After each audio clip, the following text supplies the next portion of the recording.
Hey, it's Tpok. I am back in true Remembrance, and we left off with nighttime, so this brings back memories. Pops used to do this for me. Every time I couldn't sleep, used to tell me stories. Which is why I can't help but ask. And will you tell me a bedtime story? Wait, who, me? He's smiling again, looks surprised and amused. Maybe people don't do this anymore, in this day and age. Yes, you. See, Pops always used to read me something before I went to sleep. Pops used to read you something? Huh. Well, hey, sure, why not? What kind of story would you like? I'll warn you beforehand, I'm horrible with fairy tales, so that's probably not the best choice. He finally nods. This makes me happy. Really, real happy. So happy I almost get up out of bed. But he stops me from doing that. He doesn't get it. But I'm still so happy. Because, see, even if I have to tell him, I don't want a fairy tale. Tell me a story. About you. Tell me your story. I'm not that interesting. I still want to hear it. Unless you don't want me to know. No, well, it'll be okay. I'm not thinking so well right now. I'll probably forget everything, so please? Then there's no point in me telling the story, is there? I'll remember everything, so please? Funny, he doesn't seem to want that either.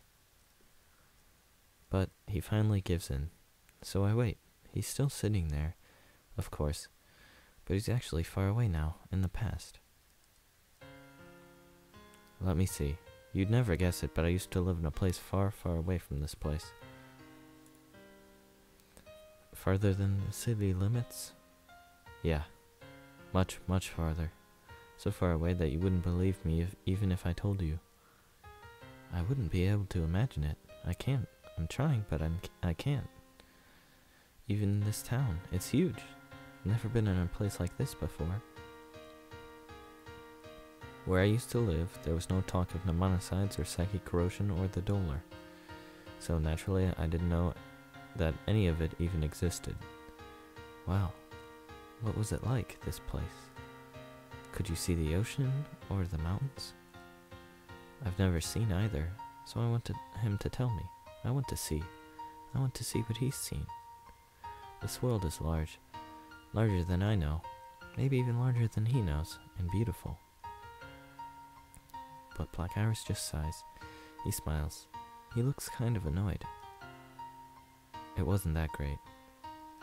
I think I'll stop here. This isn't something you should be hearing right before you sleep anyhow. No fair. I almost spring out of bed. For the second time, this time I come so close.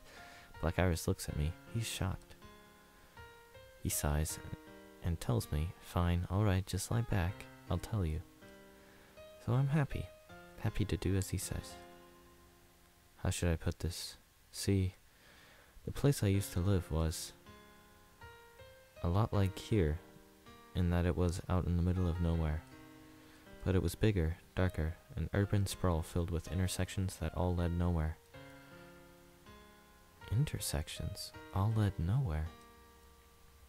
Indeed. It was crazy. A billion roads going a billion different directions. The more you head in, the darker it got. It was almost like the closer you got to the heart of the city, the murkier your own heart became. That's why the place that was the way it was, I think. A dead end at every turn, no matter which road you took. Unfamiliar people and unfamiliar buildings, no matter how long you'd been there. Imagine, a city always in freefall. He turns to me, asks me if I get what he's saying. I nod. But that's a lie. I don't understand at all. It makes me sad. Sad that I can't even imagine where he's been, where he was born. But one thing is obvious, this hometown of his, it's a horrible place. A place where beauty is dead, A place forever in freefall. A place I don't want to be. Day and night, the factories belch foul-smelling clouds from their smokestacks. Everything stank of industry. I worked in one of those factories when I was a kid, but I had to quit. Why? I wonder. I was so young then, I don't really remember. But if memory serves, and it really doesn't, then it wasn't that I quit more than I ran away for dear life. He shrugs. It's almost like he's talking about a total stranger right now. I think I still had some hope back then. I think I didn't want to die. That's why I ran. Then, I really had to scrape along, doing whatever I could just to get by. Lots of people were in the same situation I was. Not all of them made it, but somehow I did. Feeling any hate yet? Hate for what? For his story? For his past? For him? Don't know what he means. Doesn't matter. The answer is still the same. Never. I shake my head. He smiles, but it's not really a smile. Now that I think about it, I shouldn't have survived that situation. And I wouldn't have, except I started displaying mnemonicidal abilities. And? But Blackiris shuts himself in a place where I cannot reach. He shakes his head. It's nothing. Anyway, word got out of the strange things I did. Eventually, the black cars came for me, and I signed up on the spot. I knew, you see, that even at that young age, everything was a dead end in that city, including me if I stayed there much longer. I will become a Mnemonicide at all costs, huh? Huh? Yeah, I guess something like that. I never wanted to come back to that place, see? Understood. So after that, I was brought to the academy, studied hard, graduated, and became a licensed Mnemonicide, and I've been here ever since. And that's the end of my story. See, I told you, pretty boring, wasn't it? No, not at all. Well then, I'm glad you enjoyed it. So let's see. Next time you'll have to tell me your story, alright? You want to hear it? He thinks about it for a moment, and then he nods and smiles. Okay. Next time, when we get the chance. I hope. I'll be looking forward to it. Now, are you getting sleepy yet? Yeah. Thank you very much. I'm okay now. You can turn the lights off. I'll manage. He smiles, stands, walks away, flicks off the light, opens the door, leaves me alone. Okay then. I close my eyes. It's dark. Dark as the place where Blackiris was born.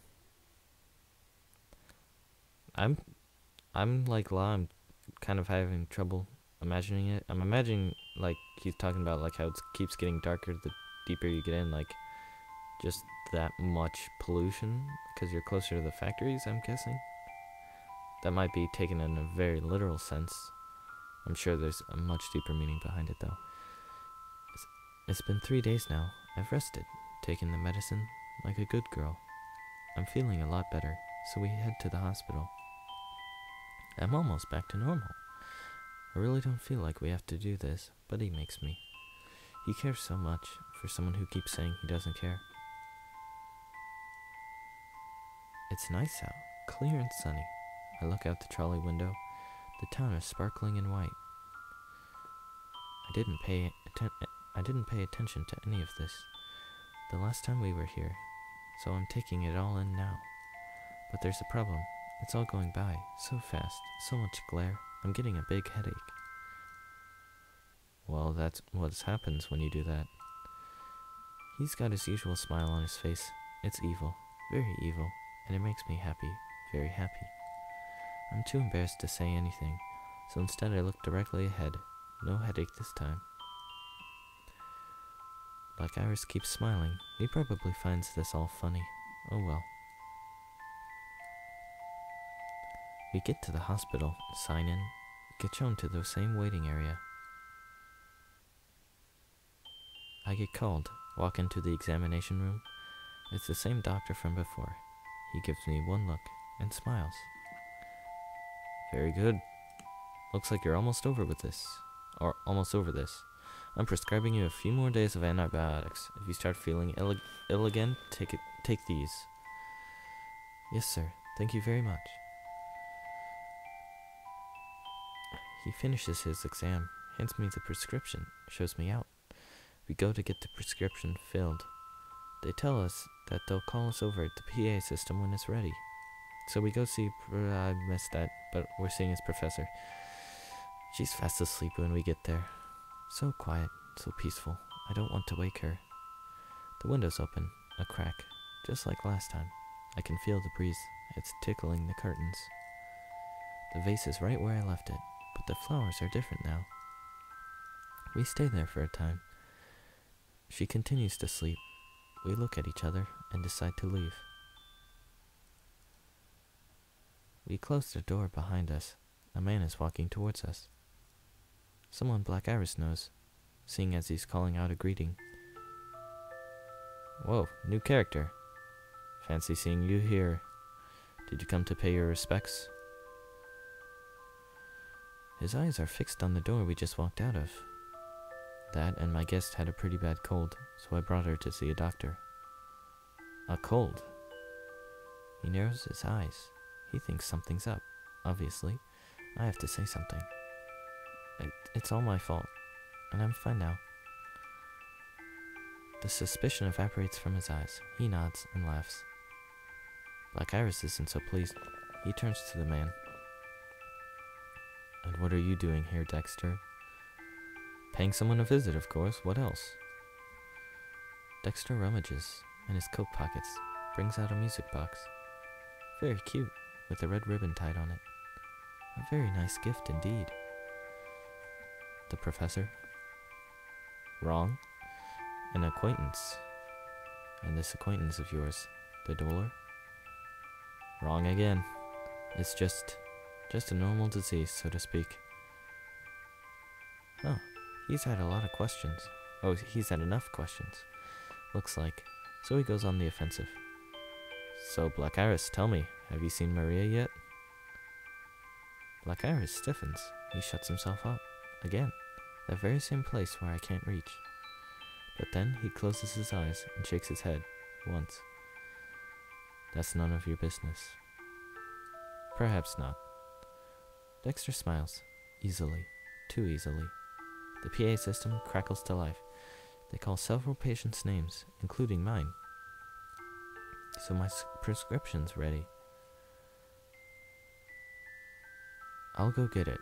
Wait for me in the front lobby. Okay, La? I nod. Dexter watches Blackiris run off. Then he turns to me. I'm not getting rid of him. Not that easily. Great. You two have become quite close, I see. Good, good. But you must tell me, is it working? Perhaps I shouldn't answer, but this annoys me. The way that this question was asked, so I have to respond. It is. My chair is squeaking, I'm sorry. Dexter smiles back at me, wryly. Then that's fine. As you can see, he really dislikes me, so he's always on his guard. Why's that? He takes a while, looking for the right words, and then... I stole the most precious thing in the world from him. I look up at him then, and just as quickly look away. It takes me a lot, all civility I have, to nod. I see. And you don't want to know more? You don't want to tell me, do you now? You're right, I suppose. I do try not to talk about it as much as I can. Sure. That's why I won't ask. Okay, that was weird. So there's a new antagonist guy, it looks like. I smile and leave him there. I can feel him watching me for a long time. But the next time I look back, he's heading in the opposite direction.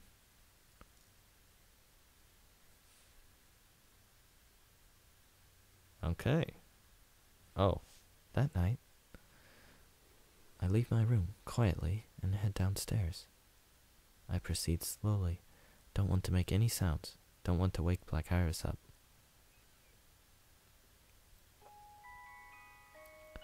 Moonlight streaming in from the curtains. The living room's full of stolen light, and he's fast asleep on the couch, as usual. I kept asking him to buy a bed, but he always gave me some excuse and never bought one. He's so stubborn. I know him so well. Know him so well that I can't help but to smile. I distance myself. Don't want to wake him up. Can't get too close. I watch his sleeping face. I can feel the tears. They're running down my face. But it's not because I'm sad. I've been told that this is a reflex. I just cry. I can't control it. So I don't try. But this is bad. I can't see in front of me, no matter how I wipe my eyes. I want to see him. I want to see his face. I want to remember, but I can't. Because I can still hear what he said to me. Each one of us makes a choice, somewhere, somehow. And once that choice is made, then we remember, or we forget. It all depends. This is my choice. I can't think of another way. I'm sorry. What did your professor say? Good girls say goodbye with a smile? I'm so sorry. If that's true, I'm not a good girl. And so, goodbye. What? Did she just run away? No. Why do you do that? What? I dreamed about the moon that night. It was pale and cocooned in wispy clouds high up in the dark. I'm assuming this is Blackiris now, because there are actual sentences. I peered up at it, or it peered down at me. I couldn't really tell which. It didn't really matter. The echoes of its song danced in the empty spaces, beyond the rustling of leaves and the tinkling of snow. It was soft, so soft that I shouldn't have been able to hear it, and yet I did. I knew this melody. I knew it by heart. I knew it so well that it filled me up and drawn me from within. I could not breathe. So I clapped my hands to my ears. I didn't want to hear anything anymore, but it was too late. The sound kept coming, seeping between my fingers and into my head. There was no escape. It was beautiful, and filled with tears.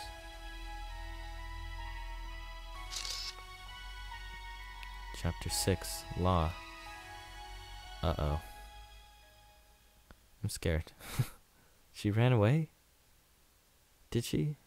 I hope not.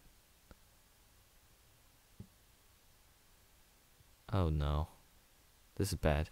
Well, I'll do this next time, but thanks for watching. I hope everything's gonna be okay.